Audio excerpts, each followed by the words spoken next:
بینەرانی بەڕێز و خۆشەویست ئەم کاتە و هەموو کاتێکتان باش من ئەحمەد ڕەفیقم لە بەرنامەی میوان بە دیدارتان شاد دەبم. خۆشەویستان بۆم بەرنامەیە بە گرنگ مازانی گفتوگۆ لەسەر لێکەوتەکانی دۆخی سووریا بکەین. دوایی بەشار ئەسەد دۆخی سووریا بە چۆگە پرۆژەی حکومڕانی لە وڵاتە بە ئەندازەی ئەوەی کە ئێستا دۆخەکە ئابینین تا چەند ئەتوانێ ئەو گروپ و ئەو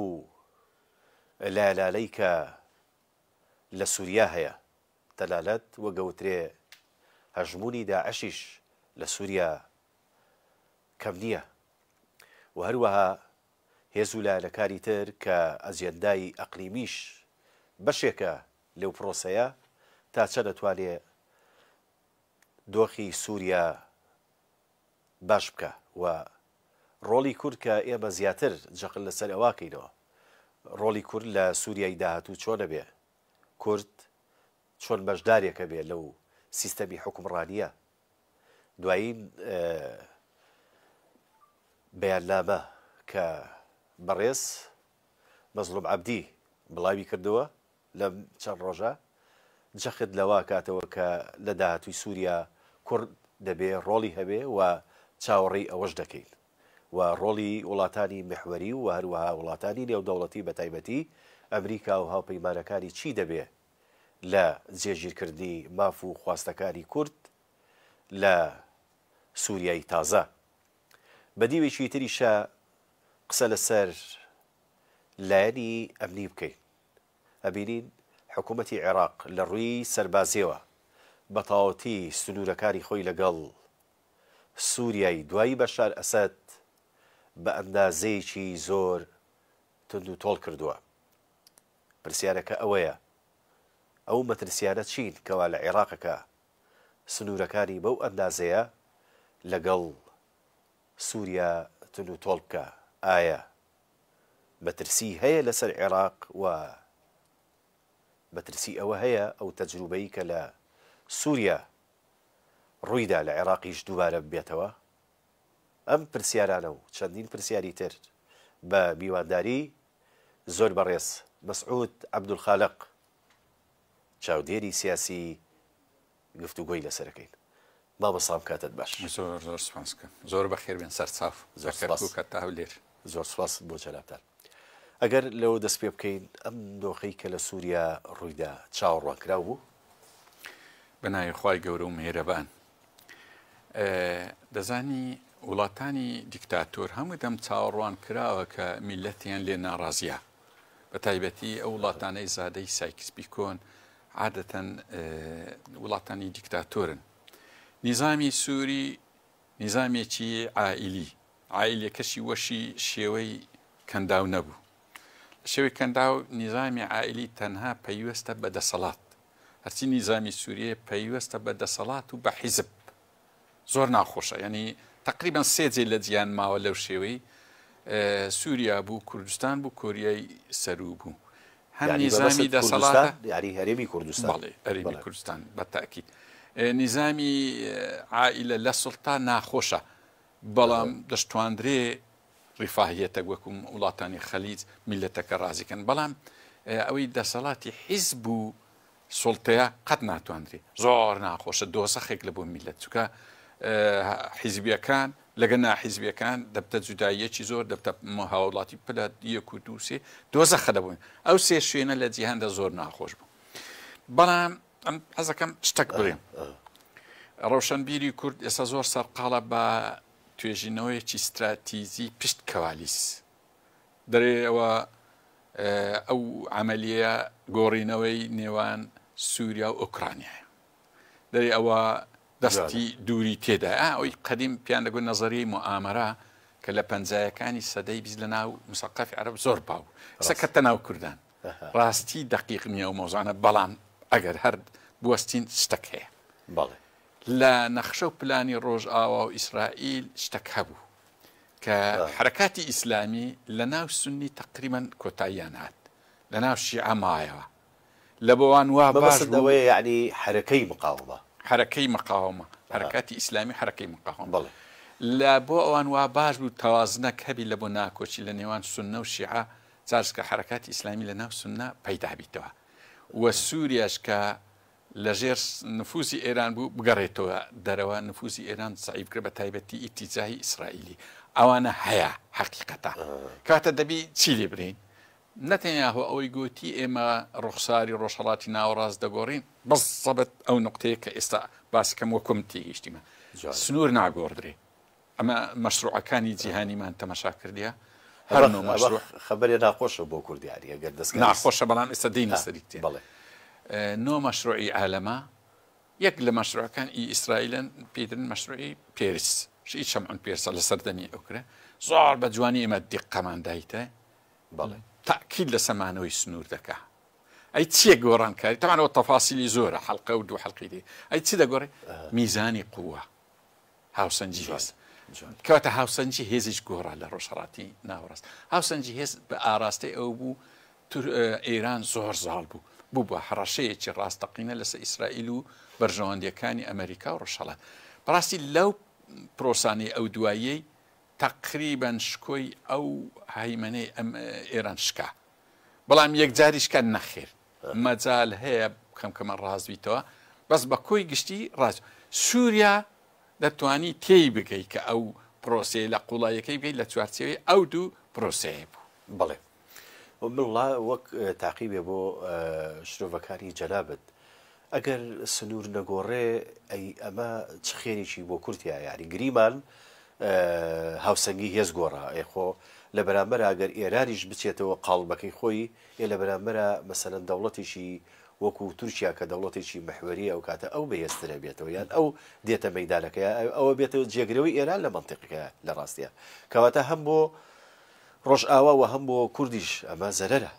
بە تاکید ئەوە ئەو نقطە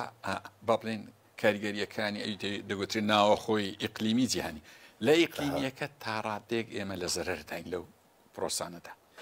بەڵام شتەکەی تێبکەین لە سەرەتای دروستبوونی دەوڵەتانی ناوچەکە و ئەوی پێی دەگوترێت زادەی سایکس پیکۆ و سیڤەر ئەمریکا لێژنەی کنکراینی نرد دوای تۆین بیش هاتە ناوچەکە هەموو یەک ڕئیان هەبوو کە ئەو دەوڵەتانە بەڕاستی دەوڵەتی ناساس نابنە هیچ بەس دوای هەموو تێگەیشتن لە بۆ چیە سیاسەتی ئەمریکا بەو شێوازەی ما ئێستا گۆڕانکاریش بەسەدا هاتیە تقریبان لە سەدەی نوێ سەرەتای سەدەی بیستویە گۆڕانکە ئەوەی وەڵامە لە بۆ ئەوی ئەگە سنوور نەگۆڕێ ئەدی چ لە قەزن ئێستا ئەمە باش تێگەیشتیدا استراتیجیەتی نێودەوڵەتی لەبارەی کوردستان چۆنە ئەوەیە ئەوی ئێستا بازەکەم کەما وەکو تێگەیشتوم لە هەر ناو وڵاتە کە گۆڕانکاری دەبی گۆڕانکاریی ڕیشەیی دەبی بڵم من لە عێراق گۆڕانکاری بۆ ڕیشەی بوو کیانەکی کوردی لێ دروست بوو لە چوارچێوەی عێراق سووریا گۆڕانکاری لێبوو کیانە هاوسەنگی هێزیش گۆڕا بەسەر ئێستا قەت ئەو عێراق نییە کە لەسەر ئەوە تازە جارشکەوە نایێتەوە کەواتە کورد قۆناغێکی لە زیندانی ئەکسەریەت بڕیە جوالە لا تورکیا ئەوە بەڕێوەیە لە ئێرانیش بەڕێوێ کەواتە قۆناغی یەکەمی حرەکەی تەحرری کوردی سنوور دەستکاری کردنیە بەرزکردنەوەیە دەرهێنانە لە جەهەنەم بەڵام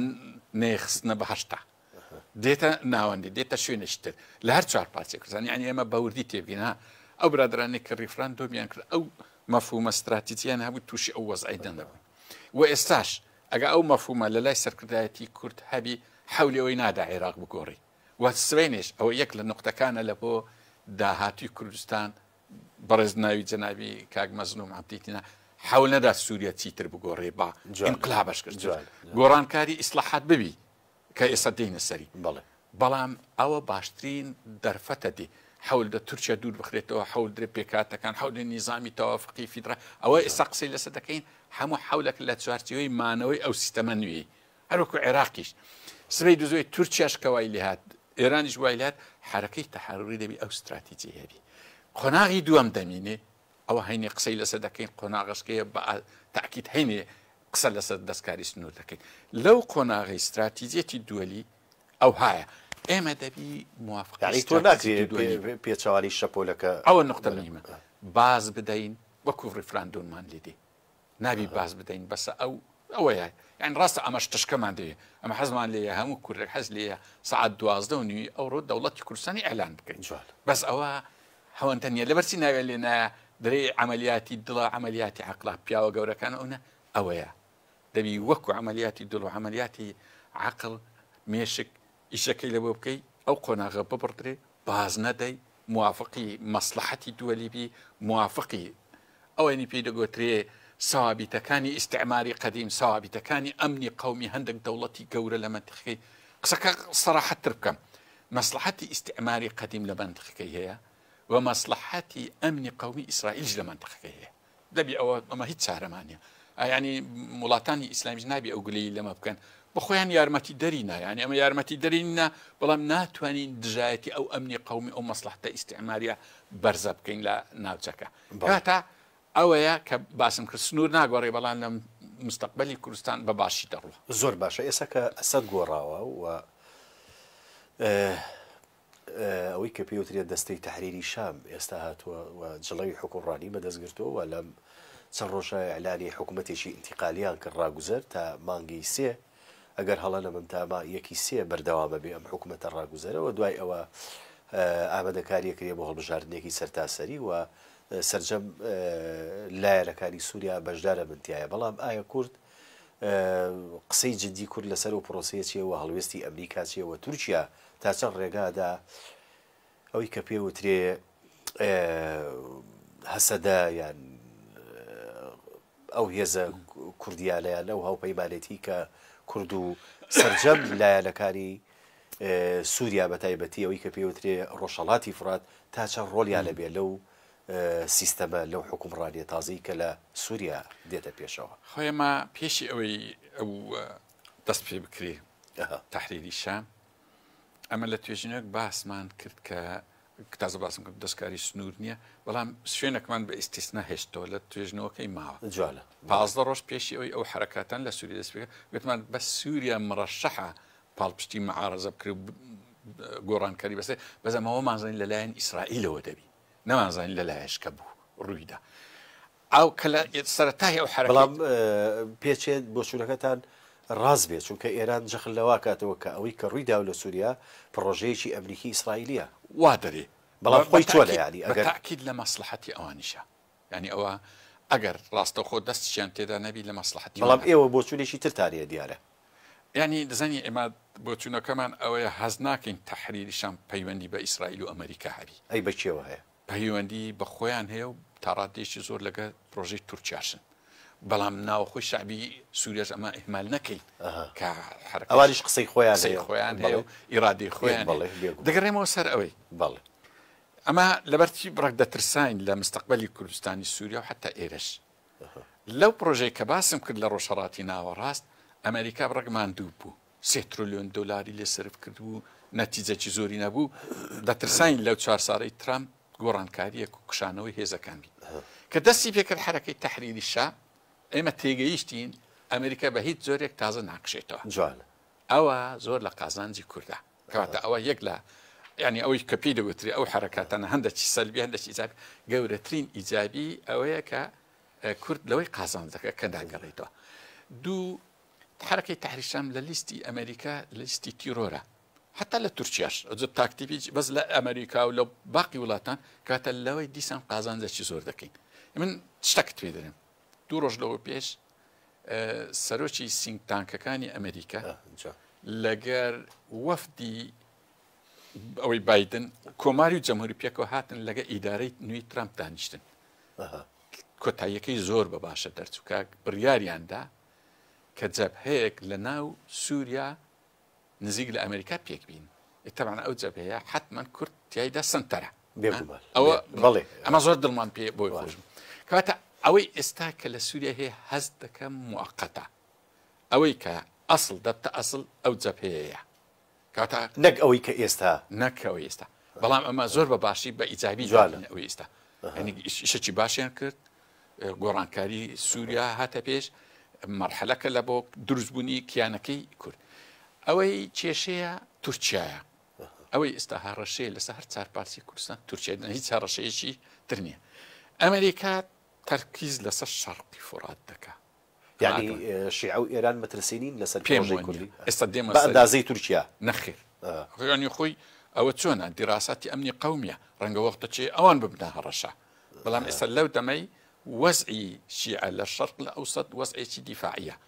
تقریبا لە سەرەتاشدا لەبەر هەندێ ئەوان حالەی قومی کوردیان قبوڵە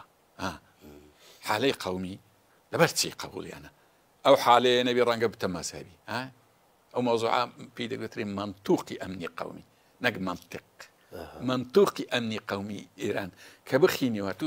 لەبەر لە سیاسەتی خارجی تورکیا یان ئێران یان وڵاتانی عەرەبی ئەو منطوقە زۆر گرنگە لە منطوقی ئەمنی قومی تێبگەی تێدەگەی ئەتو چ دەکەی تێدەگەی ئەو چ دەکە کە یشەشی دەکا ئامانجەکەشی بەدیار دەکەوی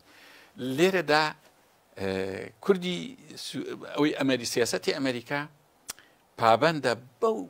مادەی 62 سیڤەر ئەوەی وڵاتان ئەویان مشکلی مەسەن ئێستا خەتی 36 لەبەر چی نەبووە خەتی 34 علاقەی بە بزانە ئیتفاقیای قەدیم هەیە شێر مادەی 62 ئیتفاقی سیڤەر ئیتفاقی سیڤەر ڕۆژهەڵاتی ناوەڕاست لە ئیتفاقی سیڤەرە ڕاستە سایکسپیکۆ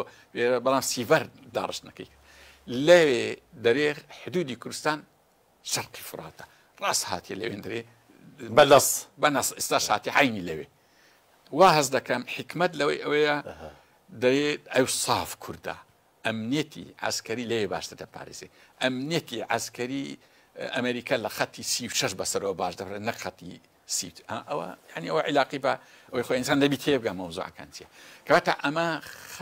غەربی فراتمان بڕک لە خەتەرە غەربی فرات لەوێ لە ڕۆژئاوا ئەوانە هەموو ببوورە ینی مەترسی لەسەر کوبانیە هەیە تاڕادەک بەس زۆر نا چکە کۆبانی بوویتە ڕەمزێکی جیهانی لەباری داعش لەبەر هەندێک تاڕادێک مەحمیەکی پێوە دیارە ئێستا لەسەر ئەوە ئەساسانە ئەو قسەکە تەتەڕۆقی پێدەن بڕک جودا دەبین و لەمەوە ئەمە ویستمان مەلەفێک دروست بکەین کە قەندیل ببتە مەلەفێکی دووەلی محمیەکی دووەلی وە گەریلا و ئەوانەش بیپارێزن بەڕاستی ئەمە ئەگە برادرانی قەندیل ئەو مەفهومەیان هەبووە باش هاریکاریان لەگەڵمان بکردا باید دەمانتوانی ئەو مەلەفە دروستکەین چکە هەڕەشەی لەسەرە کە تیرۆریستی عالەمی هێندرێتە ئەوێ وە دەشزان چ دەوڵەت یعنی ئەمە ورد بین لەو مۆزوعانە سا قەراری 2254 ئەوەی هەیە لەبارەی سووریا باشترین ئیش ئەوەیە کوردی سووریا ئیش لەسەر ئەو قەرارە دووەلی بکەن لەبەری کۆمەڵی خاڵی گرنگی تێدایە عدم تدخلی دووەلی ئەوەی تێدایە تورکیا و ئیقلیمی تێدایە انتخاباتی تێدا یەک کۆمەڵشتی گەلە باش وەکو قەرارەکانی عێراقە ئێمە لەوێ وا چاکە لە چوارچەوەی قەرارەکانی دووەلی ئیش بکە برادران لەوێ باش جوانە بەڵێ کەواتە ئەکرێ بڵین کورد لە ڕۆژئاوا باش سیاسەتەکە و هاوپەیمانی نێودەوڵەتیش بە تایبەتی ئەمریکا چاوی لەسەر هێزە کوردیەکانە بە تایبەتیش هەسە دەکە لە ئەیدا بێتە هاوپەیمانی و گۆڕانکاریش لە سووریا جگەلەوەی کە ئەسەد ڕووخان لە دوای ئەسەدیش گۆڕانکاری تریش ڕوەدەن بەتاکیبێت ئەو واقعی ئێستا واقعەتی شبە کازیبەیە زۆر پێم خۆش نیە ناوی لێ بنم کازیبە لەبەرەوەی جۆلانی و تەحریشام عەقلانیەت ئیش دەکەن ینی ئەوانە بەڕێی من هەر بمینێن باشە بەس هەندێک حرەکاتی سەر بە تورکیایە داعش وا پەیدا بوو ئەمە ئەوە وەکوری ویست و ئارەزووی من نییە ناو سووریا ئارام نابی پاشی ماوەشکە تێکگیران دەبی ینی چەند ساڵێک بە نائارامی دەڕوا مەرحەلەی ئینتقالیە تا ئەوەی گوتم ئەوە دێتە یعنی ئەو کەف و کوڵانیشێتەوە ئەو هاوپەیمانێتی کە بەتاکید ئەوە دێت عەقڵمەندانی بەس لەبارەی پرسیارەکەی جەنابەت دەزانی دوو حیزب لە کوردستان ئەگەر یارمەتی دەری برادرانی ڕۆژئاوا بن بەڕێی من کێشەکانیان زۆر چارەسەر دەبی ئەویش ئەگە سەراحەت ناو بنین یەکیان برادرانی پارتیا یەکیان برادرانی قەندیلە ئێمە گفتوگۆکانمان بەردەوامی دەبێ بەڵام ناوبڕێک وەرەگرین و دواتر ئەگەڕێینەوە وڵاتان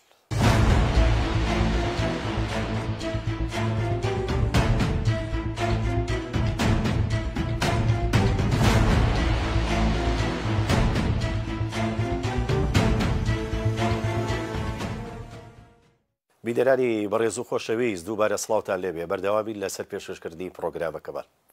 بەڕێز مامۆستا مەسعود عەبدولخالق ئەگەر وڵامم دەیتەوە باسی ئەوە کرد کە چۆن ئەمە یارمەتی دەری ڕۆژ ئاوابین کە ئەو مەسیرە گرنگە بارە قورسەت چۆن بگەین نەسەری ئەمن دوو حیزبەکانی تر زۆربەی یارمەتی دەرن ئەگە بە سەراحەت وە پێشیان ناخۆش نەبی و بە برایەتی ئەو قسەی وەرگن یەکیان برادرانی قەندیلە یەکیان برادرانی پارتی دیموکراتی کوردستان ئەو دوو حیزبە جیا لە حیزبەکانی تر سیستەمی حیزبیان سیستەمی قیادە قوتری و قیادە قەومیە و خۆشمان دەزانی حیزبی بەعس مەبەسمانی ئەو تەشبیها ئەوەیە هەر قیادە قوتری و قیادە قەومی و قیادە قەومیەکەیان لێبوو بۆ مشکلێکی گەورە لە ناو وڵاتانی عەرەبی ئاخری بۆی گەیاندن قیادە قەومی لە ناو کوردستانی کێشە دروستەکە بۆ نمونە برادرانی قەندیل لە بەشەکانی تری کوردستانیش جەماعەت دروستەکەن عین برادرانی پارتیش لە بەشەکانی کوردستان جەماعەت دروست هەردوو لا بوویتە سەر ئێشە و مشکلە کاتە باواز لەوەی بینە ئەی چی بکەن یاری هەر کەسە خەریکی کوردستانی خۆی بی و یارمەتی دەری ئەوی تریش بی یعنی ئێستا برادرانی قەندیل دەبی زۆر یارمەتی یعنی مەبەستەوەی هاوکار بێنەک ببێتە بەشێک لە پرۆسەکە ینی مادەم برادرانی قەندیل خۆ ئەمە هەموو لایەکن کە گەری لایەک شەی دەوێن پێم وایە لەو کوردستانی هەموو دەبتە تازیە ئەوە هیچ بەڵام ئامۆژگاریش جوانە لە لیستی تیرۆرن مەزلومن لە لیستی تیرۆشن ئەخرەوە دەبی ئینسان عادە نەزەرێک بکاتەوە ئەوەی هەیە زاڵمە لە لیستی تیرۆر نییە یعنی ئەعاد کاتە ئەم لە لیستی تیرۆر بم جارێ باش نییە وجودی من وا پیشان بدرێکە لە کوردستانی ڕۆژ ئاوای بارەکەیان قرس دەکە و هەروەها برادرانی پارتیش لێرە تو باش نییە جەماعەتەکە دروست کردێ بە ناوی هێزی ڕۆژ حەز دەکرێت بەرامبەری ئەوانە ئێستا هەموو خەڵکی کوردستان دری لەسەر دەستی دەری دەبی ئەو هێزی ڕۆژ لە شەڕی شانبەشانی تورکیا دژی کوردنەکە خۆی شاڵە نایکە یعنی باش نییە لەبەرچی ینی ئێستا دێمە سەری ئەسڵەن کوردستانی ڕۆژ ئاوا سەنگەرێکی پارێزگاری ئێرێ ئێستا کوردستانی خۆمان بێگومان ڕاست ئەگەر نا ئێستا تیرۆریستان بێن ئەو منتیخانە بگرن من لێرش دەبین ینی دەبی ئێمە ئاگاداری ئەو شتانە بین کەواتە ئێمە باەخ استراتیژیەکە ئەوەیە باەخ استراتیجەکە ئەوە یەک ئەوە ئەمنیەکەی ئەدی استراتیجی حرەکەی تەحەروری کوردی کە پێکرا هەموو گەشە بکەین ئەوانە هەمووەیە ئەمن لە هەمان کاتدا عینی برادرانی قەندیل کە وجودیشان هەیە لە کوردستان ئێمە حتمان دەبی ئەم برای خۆمان چۆن دەبی دەریانکەین ئەدی ئەوانی ئەمەیان ڕانەکرد ئێمە دەبی لەناو بەوش خوێن بەڵام نابی ئەوان بێن برێن ئەمەش هێزمان هەیە و لە هەر جێشی لە کوردستانمانەوێ هێزدارنی نا حکومەتی هەرێمەیە بخۆی خۆ کەسەنچی من لەگە ئەو حکومەتی ناتەبانە بەڵام حکومەتە برادرانی قەندیل برادرانی کوردستانی ئەو دوی دەبی ڕخسەت لە حکومەتی ئێرە وەرگن لە هەر جەیەک بن ئەوە حقەتە یان ناکرێ ینی ئەوە گلەیەکە و حقوێ نییە مەسەلەن ناوچەیان ئامۆژگاریشە ئامۆژگاریە بەڵێ ئەنی لە بۆ هەردوو لە ئەو کاتی حکومەتی هەرێمیش نابێ ڕێبدا مەسەلەن دەوڵەتە چی وەکو تورکیا بهینتە ناو کوردستان کە هاتێ لە بۆ تێکدانی وڵاتەکە ئەنی کۆمەڵک ئیش هەیە ئەوانە ڕێکی بێخینەوە کە دەرێ عملیاتی دڵ عملیاتی مێشک کاتە دەبێت تو ئیشت دقیقبی ئیش ئەوها بێسەر و بەربی هەر حیزبە و لە بۆ خۆی نەزانی و ئەگەر ئەم هەڵوێستالە یان ئەم هەڵسو کەوتالە یان ئەم بابەتانی کە جەرابەت ئاماژەت پێکرد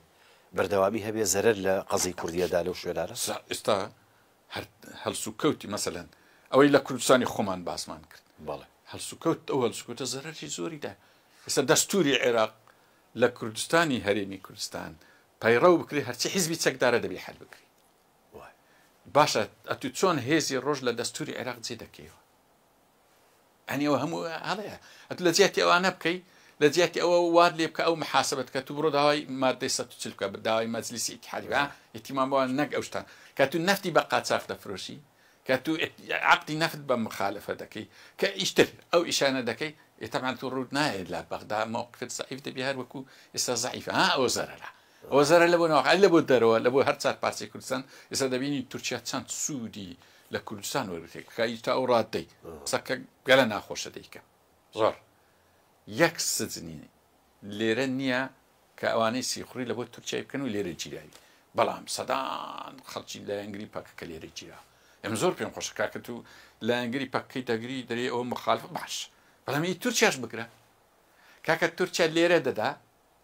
ئەتو لەبەر چی لە جیاتوی بەیان دەردەکەی بە ناوی دژە تیرۆر بە ناوی حکوومەتی هەرێم وڵاوە دوو گەری لای کوشت دوادە دەبینێ عملە وەستایە یعنی گەیشتە ئەو ڕادی هاپسانە زەرەر زەنابێت حەز نەکرا قسانە لەو دەمەی بکەم خۆش نییە لە بۆ میلەتیمە بەڵام کە دەرەی زەرەر هەیە تەمان زەرەری هێشتان زۆر هەیە حەزم لێنی هێشتا زیاتر برم کە زەرەرەکان چەند پشتچێن زۆر باشە دێمە سەر ئەوەی کە ئەم بارودۆخە هەر وای لە کورد نەکردووە کە بەخۆیان بچێتەوەی جەنابەت ئاماژت پێکرد کە ئەبێ دەزوەردان ڕاگرین و ئەبێ هاوکاریان بین بەڵام نەگاتەوەی کە دەزوەردان بێ و بەزەقی مەسەرەن کوردی بەشەکان ببن بە بەشێک لەو پرۆسی کە لەو شوێنان ئەوە خراپە لەم لە ڕووی قانونی نیە و دەوڵەتی هەم بۆ ئەوەی بیانوش نەدەین بەدەسەوە بڵین بۆ نمونە تورکیا ناڵێ ئەوە تا هەسەدە پەکەکە سوورەش ڕەنگەوە بێگومان ئەو قسە ڕاستە بەڵام جگە لە کوردیش عێراقیش ئێستا ترسی لێنی شتووە کە ئەم دۆخی سووریا بگوازرێتەوە بۆ عێراق ئەمە تا چەند لە منطقەوە نزیکە ماوە ساڵەزێت زەکی ئەو یەکجار وها نییە دایمەن بەڵام عێراق بەجددی گرتوێتی زۆر بچیت ئەمە ئاگامان لێ زۆریش دەترسی بەڵێ وە ناحەقشی نییە تاوان بەرەی مقاومەیان بەرەی شیعیان بەرەی ئێران خراپ شکستی هینە ڕاستی ئیسرائیل توانی زەربەی زۆر گەورە لیان کە خەت یەکەم و دووەمی حیزب الله و حەماس و یان نهێشت خەت یەکەم نهێشت بەس خەتەکەین بەس لە سووریا نەخەت لە خەت یەکەم هەتا خەتی ئاخری نەهێشت ڕاست ینی زەربەی گەورەکەوە عێراقیش بەڵام ئەو سەنگەرەی باسم کرد ئەسا کوردی ئێمە لە لێرە حەقیوەیە ئەگەر ئیشی کوردان زۆر جوان باە وەچی چۆن دەوڵەتی ئیسرائیل کە دەبینی دروست بووە لە سەرەتادا تا ئاخری دەرەی بەستان دەرهاتیە ینی ئەگەر لێرە ئەو ئیشە جواب بکەین بێت ئێستا قیادەکانی ئێمە دەبابی شانازیکەن برێن عێراق کورد وە لە سووریا کوردی سووریا سەنگەرێکی پاراستنی عێراق چۆن ئی کوردستان ئەوە عێراقشە تەوزیفی کە لێرە تەوزیفی کەن جوال یعنی ئەسڵەن دایانتوانی یارمەتێکی زۆر لە عێراق وەرکن لەو قۆناغیە ینی ئەوە هەموو لەبەرچی ئەمە دەرێن لە عێراق لە عێراق ئەمە ڕئیس جەمهورمان هەیە وەزیر خارجەمان هەیە لەوەش باشتر قسەشکەیە خەڵک زۆر تێبی نەکرێ ڕئیس جەمهورێک دانرایە بە تەواو بەڵام خەڵکی عێراقش قبوڵیتی چەند گرنگە سیستانی گەورەیە بە ڕئیس جەمهورێکی کورد برێت و ئەمانی عێراقی کە بە سیاسێشکەی نەگوتیە کاتە کورد لە عێراق بوویتە کارکتەرێکی بەشدارە دەیتوانی چ بکە دەیتوانی چەترەک بی لە بۆ بەشەکانی تری کوردستان ئەو مەوزوعی تازە بازمان کرد جوال ئەو عەقڵە گەورانی کە پێشترێ تا بوو بەداخۆ ئێستا مردن و نەمان دەنە لە وەختە چێ ڕئیس جەمهورەکان ئەوانەی کە کورد بوون و لە عێراق ئەو دەورەیان دیت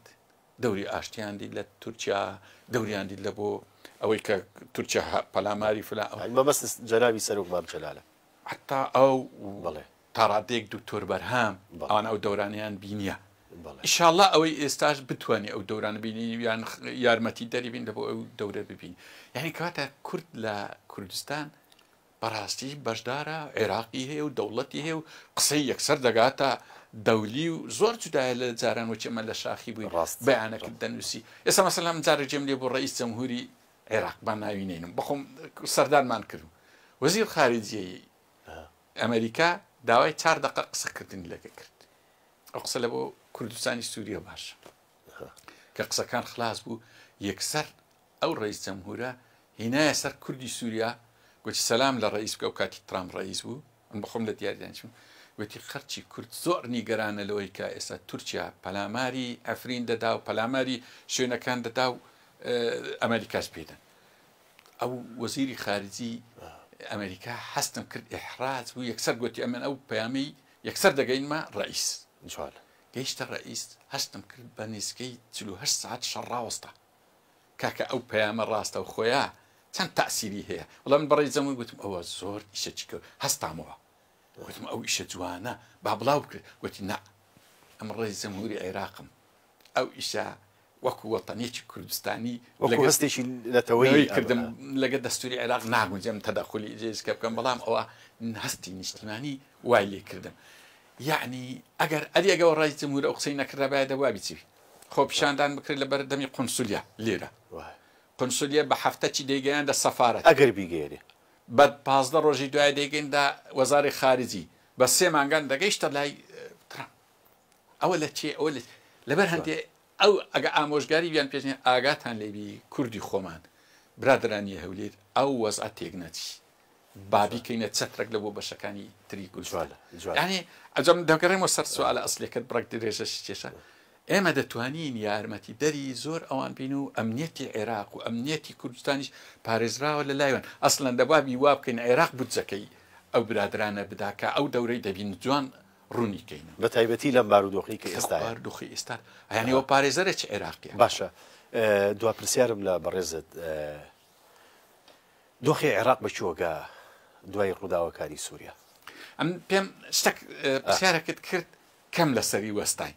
حەزەکەم ئەوی جواب دەینەوە دێینە سەر بەڵێ باسیەوەت کرد کوردی سووریا چی بکە چار پێنج خاڵ هەیە بە خێرایی دەرێم زۆر گرنگە ینی وەکوری ئەگە کۆنفرانسە چ بکرێ ئیشێک بگەی لە کوردستان بیکەینە مەلەفەک بیان جوال پێش هەموو شتێک خۆیان لەو کونجەی کوردستان حەسر نەکەن لە دیمەشق و جوودیان هەیە جوالە نمونەی سەرێ هەتا مامجەلا ئەلو کاک مەسعود و کاک نەشرۆن و قیادی کورد لە بەغدا بوون دەزانی خەڵکی عێراق حیزبەکان واستیان دەکرد وەزیرە چیان بدرێتی شتەکیان بدرێتی صاحب عێراق دوای ئەوانە نەما هەولێرە یعنی ڕئیس وزرای عێراق بستە دوایە کە جەنابی کاک مەسعود کشا و هاتە ئێرە و دەستی بە مەتای وەکو خۆی کردە نەکردە صاحب ئەوە وەزع زۆر خراپ گۆڕە لە ئێستا ئەوان ئەو تەجروبە وەرگن لە ئێستاوە خۆیان بە خاوەنی وڵاتەکە بزانن و لەوێوە لە دیمەشق ڕابرێن نایلین هیچ وڵاتێک تەدەخولی ناو سووریا بکە تورکیا بڕۆ دەرێ لە دیمەشق ڕاوە برێن باش ئەو یەک دوو ئەو هێزە هەیتیان ببتە بەشێک لە هێزی دیفاعی سووریا ئەم هێزەکانی هەیتیان لە چوارچێوی سیستەمی مەنزومەی باڵێ سێ فیدرالی زۆر بەڵام لەویش گرنگتر سیستەمی تەوافقی لە فیدرالی زۆر زۆر بە قووەتر لە بۆ ناوچەکەی بەڵام سیستەمی تەوافقی پێ دەگرێت هارمۆنیک سیستەم خەرکە یاد درێت تەوافقی چکە تەوافقی ڤیتۆشی لەگەرە و لە دەستوریش پرسی دەستوریش دەستوری عێراق باشترین نمونەیە و جاهیزە و دەستورێکی مەوجودە بریکاکە ئەو دەستور کەلکی لێوەرجی ئەو مەجموعە خاڵانە و کۆمەڵە خاڵی تر هەیە ئەو برادرانە بیکەنەوە ئەمەش یارمەتی دەربین زۆر باشە ئەوجە دێمەوە سەر سوالەکەی عێراق من پێم وایە ئەو ترسە کە عێراق هەیتی ترسەکە هەمووی ڕاستەقینە نییە هەندێکی وەهمی تێدا بەڵام خراپیش ترسان بەزەوان حەشتی شعبیان هەیە مەرجعیان هەیە مەرجعەکانی ئیوان لە بۆ عێراق لە بۆ خۆیان پێمیمتر لە دەوڵەت جێیشیان هەیە پێم وانە ئەو حرەکەی لە سووریا تەزدیر ثەورەی تێدابی ئێستا داعش نەبوو تەزدیر ثەورە لەو حرەکەی کۆتاییدێ بەڵام زۆر خۆشە کە ئێستا دەترسێن کوردی ئێمە بچم خۆ بکەنەوە ساحب دڵنیایان کەنەوە ئێمە دەتان پارێزنیان چەند خۆشە قسە دەیان دەتان پێ یەک کۆمەڵە حقوقی پێوەرەگیری لەو ئیشەی زۆر باشە ئایندەی حەشتی شعبی بەرەو چۆڕوا لە عێراق ئەم پێم وایە چۆن پاسدارانی ئێران هەیە حەشتی شعبی هەردەمینێ لەبەرەوەی ڕاستی لە بۆ خۆیان گرنگە بەڵام کەوان حەشتی شعبیان بەڵام هەر ئاوا با بڵین وەکو سێبەرێک یا دەوڵەتێک ناو دەوڵەتێکە ئەمێننەوە یان باڵانسی هێزە حکوومەتی عێراق با بڵین هێز و قوسایی پێیاکاتەوە دەزانی لەگەر ئەو شکستە گەورانەی نفوزی ئێران عێراقیش تاڕادێک سەربەخۆی زیاتر وەرەگری ئەم نارم عێراق وەکو کۆنتترۆل لە دەست ئێرانە قسە ڕاز نەبوو دەیانگو بەڵام تەسیری هەبوو تەسیری ئێران لەسەر ئەو تەسیرە زۆر کەم دەبتەوە ئەوەش هەر دووبارە ئیشێکی باشە لە بۆ عێراق لە بۆ خۆی ئیستیقلالیەت وەرەگری و وەڵامی پرسیارەکەش لەو چوارچێوی حەشتی شعبی تەمەن ئەو ڕۆڵە گەورەی نامی بەڵێ زۆر بەڕێز مامۆستا مەسعود عەبدولخالق چاودێری سیاسی سپاس بۆ شرۆڤە و زانیاریەکانت زۆر خۆشحاڵ بووی خێر بێن سەرچاو زۆر خۆش زۆر سپاس بۆ جەنابەت بینەرانی بەڕێز و خۆشەوی سپاس بوویەوە تا بەرنامەیەکی تر بەخوای گەورەتانە سپێرم شاد و کامەران بن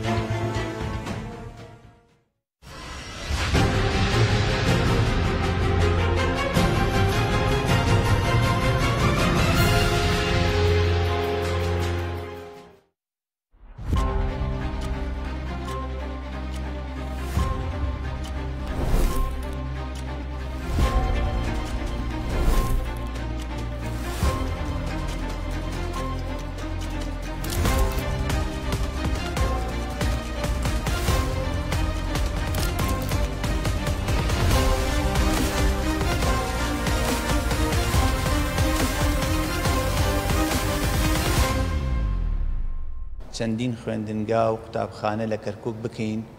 بە خوێندنگا و قوتابخانەی دووەلی. ئەو 30,000 مەتر مربع کۆنکریتە سەردەمی ئیداری پێشووتر بە ساڵێک نەهات بۆ منتقەیەکی کوردی بە ساڵێک. ئەوە ئێستا ئێمە تەواومان کردو 7 ڕۆژی دیکە دەست پێکەن. لە هەر شوێنێک عەرزی بەتاڵمان بینی کەوا لە ناو شار بێ ئەیکین بەدار و دەبێت تیمامشی پێ بدرێت. ئەمڕۆ خۆشبەختانە مەوادەکان هەمووی لە دەرەوەی وڵات گەیشتە معمل. ئێمە شەکۆیەکمان پێگەیشت کە لەم شوێنە پارە لە سیاری بار هەڵگر وەرەگیرێت. ئەومان ڕاگرت لە ئاستی نەخۆشخانەکانی کەرکووک ڕازی نیم. و پێشم وایە دەبێ بیر لە چارەسەرێکی تر بکەینەوە. دوو متەنەزەی گەورە لە کەرکووک دروستکەین. هەموو ئەماناکەین یەک هەدەفێکمان یەک ئامانجمانەیە پێکەوە ژیانی ڕاستەقینە لە کەرکووک بێتە ئارا بۆ ئایندەی هەموو دانیشتوانی خەڵکی کەرکووک.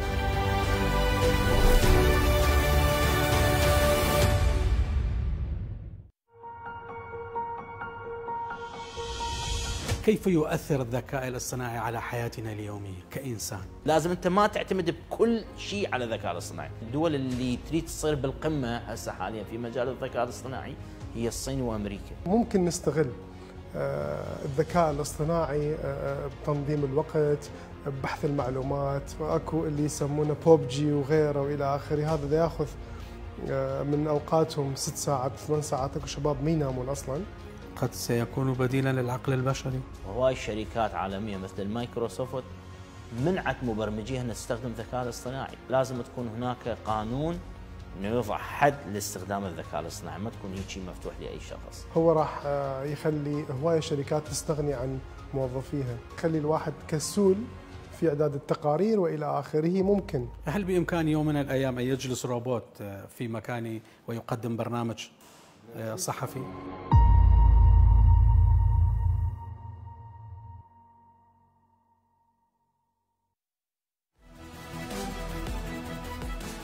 العراق في دوامة الشرق الأوسط الجديد. تهريب المليارات من العراق، من البليارات دولارات إلى سوريا، إلى إيران، إلى لبنان. احنا التخوف من هذه الألوية التي هي غير مرتبطة بالجيش العراقي ومرتبطة بالأتراك. هل ممكن للعراق أن يلعب دور إقليمي؟ نفس الوجوه، نفس الأحزاب. والعراق ينبغي أن ينأى بنفسه وسوف يكون آمن. أو ما حدث لبشار الأسد أحدث صدمة ورجة لدى القوى السياسية العراقية. مشكلة الولايات المتحدة الأمريكية هي مع إيران. أنا لا أعلم مع من نتصالح وشنو هي المصالحة وما هي شروط المصالحة. أي اضطراب بالعراق ينعكس سلبا على